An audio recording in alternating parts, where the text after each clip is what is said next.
Za bodoče inženirje je tudi zelo pomembno poznavanje zakonitosti oziroma problemov, ki se pojavijo na napravah, ki obratujejo na visokih napetostih.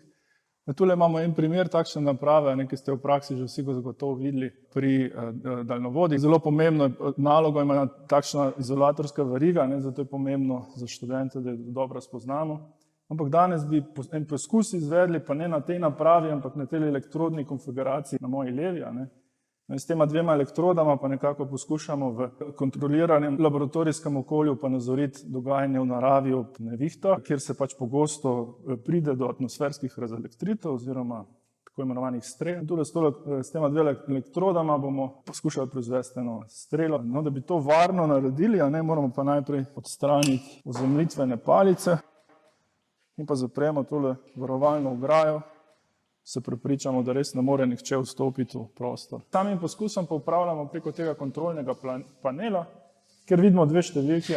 Ta leva prikazuje nastavljeno napetost, do katere bomo povečevali pritisnjeno napetost na preizkušanec. Desna številka, ki je pa zdaj nič, pa prikazuje meritev napetosti. Zdaj sam poskus izvedemo tako, da najprej avtomatske razmeritvene palice spustimo in pritisnemo operate. Zdaj imamo že neko napetost na preizkušancu, pa pritisnemo start test. Sistem sam povečuje oziroma znižuje v tem primeru, ker imamo negativno napetost toliko časa, dokler se ne zgodi preboja.